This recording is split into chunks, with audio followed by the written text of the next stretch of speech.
Hello students, welcome to the fifth lecture of Bandpass Digital Signaling Unit. Today's lecture topic is the MRA PSK.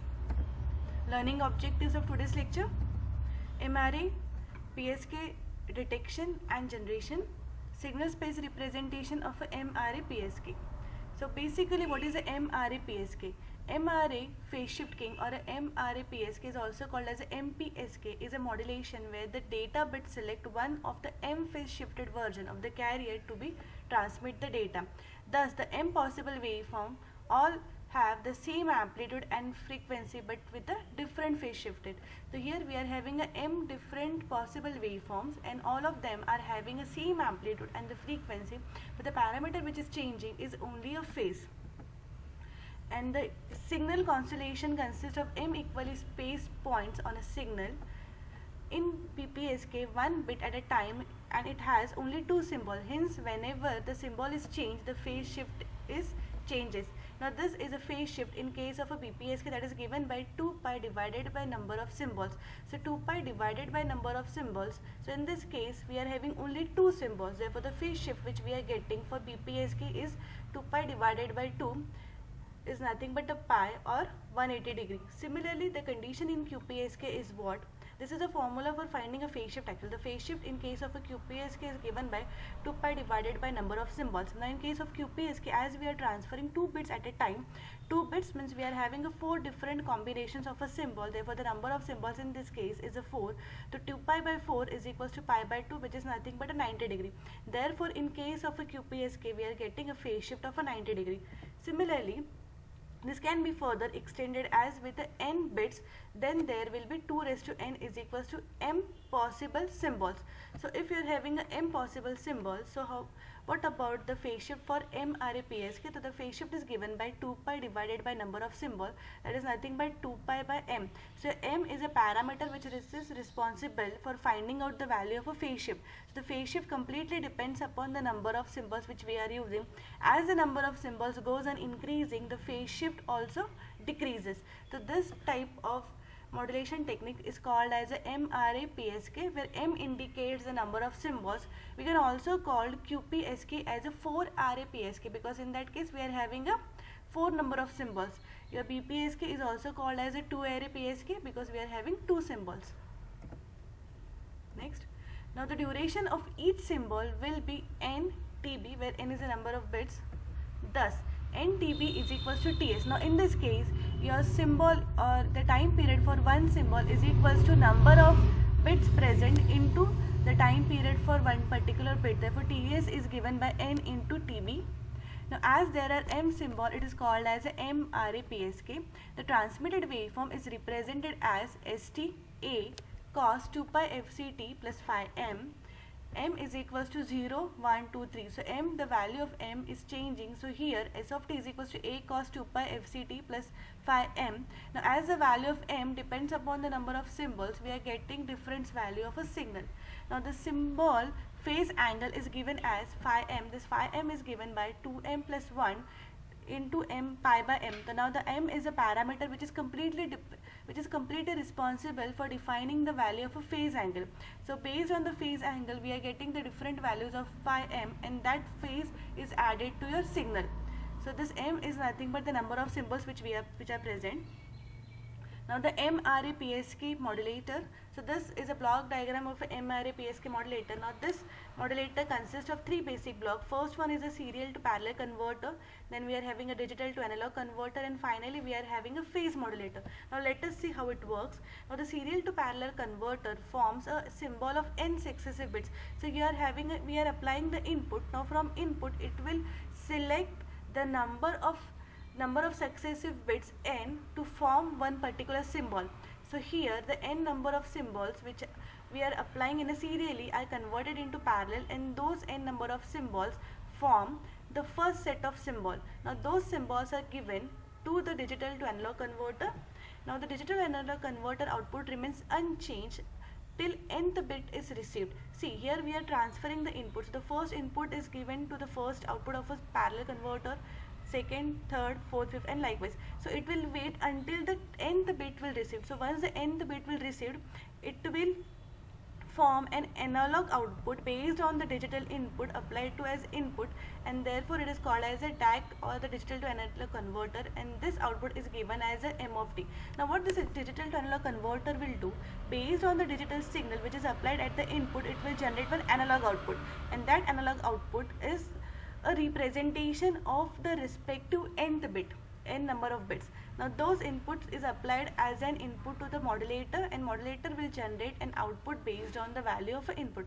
So this is a working principle of a MRA-PSK modulator. The voltage M of t is applied to the modulator, and this modulator voltage modulates the phase of the carrier depending on its amplitude value. And the demodulator, now this is a block diagram of a MRA-PSK demodulator. If you recall, we have seen a similar type of structure for the BPSK. Now here the basic principle is, this type of modulator is called as a coherent modulator, where we are doing what? We are taking the input signal, we raise the input signal to a particular value, or basically we are extracting the carrier from the input, and then we multiply the received signal with the extracted carrier, and that is given to the integrator, and from that we just separate out the actual bit which we have transmitted. So this is a similar, this portion is similar, and then that is given to the analog to digital converter, and then we are having a parallel to serial converter which will recover our actual sequence bit back. Now we are going to discuss this thing in a detail. So the working, now this, it is a coherent detector. So the first is, the coherent detector is divided into first portion. So this particular section is your first portion. Now here the first part is to recover the carrier by raising it to the mth power. Now here is the mth is the power. So what we are doing, based on the MRA-PSK signal, we raise the received signal to the mth power. Then it will be passed through the mth order filter, and what it will do, it will recover back the carrier, and then we are having a frequency divider of the value m. Now this all values are m. Now these values are selected purely based on the value of MRA-PSK. We are raising it to a particular value, we are passing it through the bandpass filter to remove the extra signal, and then we are dividing it by a particular value, and that value is nothing but the m value, because we have raised it to m the value, so we have to recover it back to the back, therefore we are dividing it by m. So output in this case is a carrier. Now in case of a PSK modulation, we are having a two carriers, so therefore it will generate two carriers. First one is a sine carrier and second one is a cosine carrier. Now these two signals are again multiplied with the received signal from this particular portion, and it will give you the signal, that is a st cos 2 pi fct and st sine 2 pi f naught t. Now these two signals are given to the integrator. The job integrator and the bit synchronizers are used over here, and we are integrating the signal over a 1 bit period of a time, and it will give us back the odd and even sequence which we have used at the transmitter portion. Now this odd and even signals are given to the,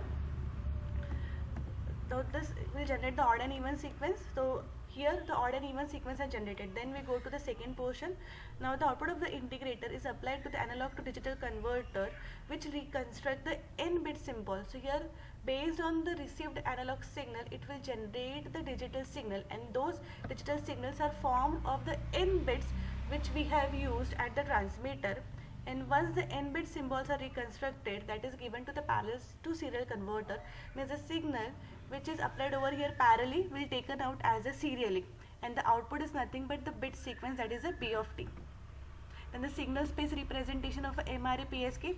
Now as MRA-PSK are formed of the m number of sequence, we are having a m number of carriers over here, and they all are equally spaced to each other.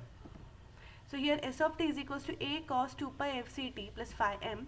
S of t is given as 2e ts cos 2 pi fct cos phi m minus under root of 2e ts sin 2 pi fct into sin phi m. Now we are just rearranging it based on the previous lectures only. So here this cos phi m is not, we have just rearranged it. So after rearranging, what we come to know, that is under root of 2e ts cos phi m phi 1 t is the first part.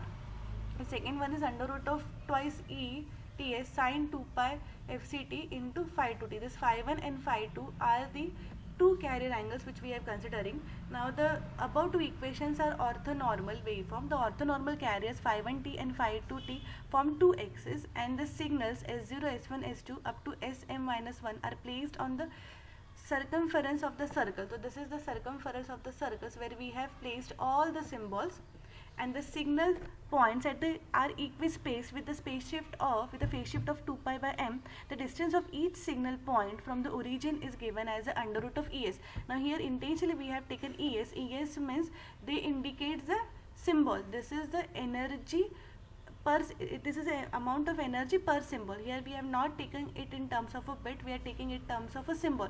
Now those symbols are made up of n number of bits actually. Euclidean distance. Now Euclidean distance is formed from here. So here we have taken the two values s0 and s1, and we have to find the distance between them. So this will give us a Euclidean distance. How we are going to find this? So the figure shows a signal space diagram of a MRAPSK.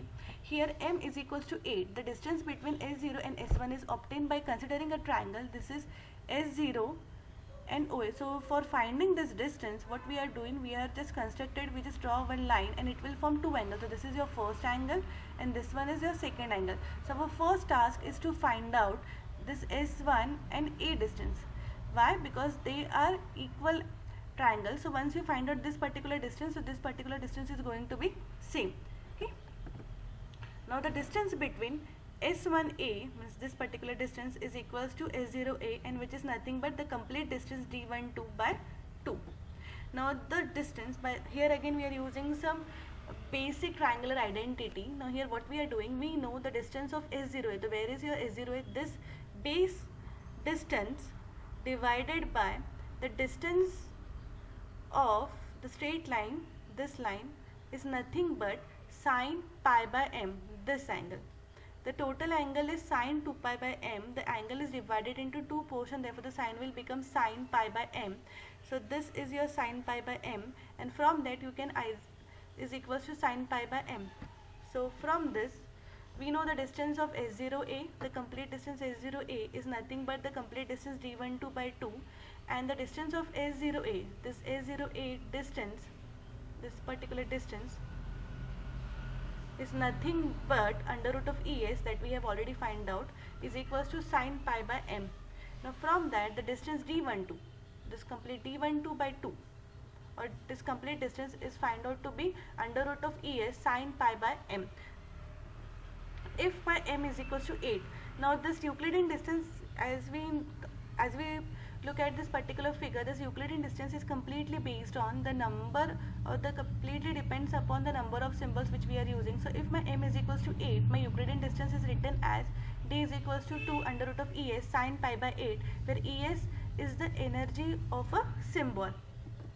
So in this way we have studied the basic concepts of MRAPSK, its Euclidean distance calculations and the signal space representation. Thank you for listening to my video.